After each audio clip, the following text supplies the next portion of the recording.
Мне кажется, он всех боится.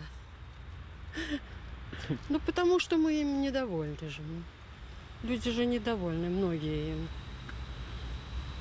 Ну, а вообще, чего ему бояться? Он будет. Никуда не денется. Ад свайго ж народа. Таму што гэтыя галасы яго. Ну, я лічу, што тыя галасы, якія ён набраў на выбарах, ён іх сабе намаляваў. Толькі таму, што ён так захацеў. І на гэтым фоне ён баіцца сваіх людзей. Вы можаце паглядзець, як лідары краін Еўропы размаўляюць разам з народам, ходзяць па вуліцах, ездзяць у транспарта. Заўсёды так. Ну, в данный момент, на самом деле, он, мне кажется, боится народа больше всего.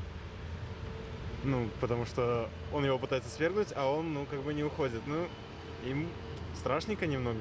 То есть увеличил налоги, как бы, чтобы люди еще более беднее жили и не выходили на улицу, чтобы страшнее им было. Пытается их запугать так же, как они его. Ну, все. Ну, потому что человек явно что-то скрывает, просто не говорит это лично и публично. Но все об этом знают. То есть, ну, как-то так. Народа. Я думаю, что он ничего не боится. Я думаю, что он себя обезопасивает. Себя и свою команду, это правильно. Ну, смотрите, люди разные бывают, мы с вами это понимаем. Вот, и как бы, чтобы обеспечить безопасность главе государства, это необходимо делать, потому что по-другому никак. И именно для тех людей, которые его поддерживают, и они только будут за то, чтобы его, ну, у него была охрана, потому что, ну, дорогого как бы человека, который его поддерживает, а его поддерживают. Поэтому он себя обезопасивает и правильно делает. Не из народа. Трудно сказать, я с ним не общался. Ну, наверное, тех, которые не согласны с его результатами объявленными. Наверное, с этим, да? Ну, трудно мне сказать. Трудно сказать. Но не все так, как сказано, наверное, было. Верно? Кого боится? Никого, наверное. Никого не боится. Да. Ну, я думаю, никого. Да я не знаю, мне кажется, внешний противник, враги какие-то должны быть. Так-то никого нет, но не может обороняться или защищаться. Кого?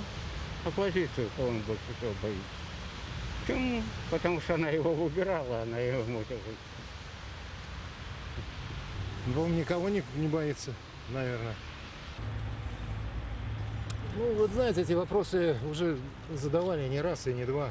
По-моему, они какие-то, ну, уже навязано это все.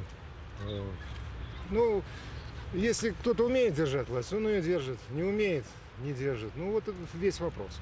В этом, наверное, весь ответ. Ну, а вы кого представляете? Белсат. Белсат? И оно так, видите, по всему миру. Мы наблюдали Штаты, да, сейчас. Что там произошло? Забанили президента Америки, в общем, ведущей державы, да? Постреляли, буквально постреляли, это же даже ролики были протестующих. Все нормально, сошло. Ну, кто держит власть, он ее держит. Вот. Кто не держит, тот не держит.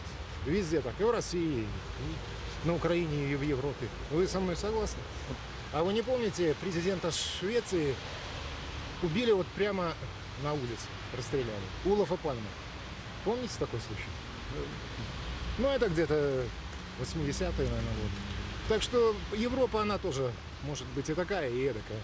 И что? Да ничего он не боится. Ну, как у всех президентов, я думаю. Ему виднее. Не знаю, трудно сказать. Но не боится он точно никого и чувствует уверенность. Может, и в страну вселит. Никого и ничего. Безопасность. От всевозможных внезапностей, которые могут иметь место.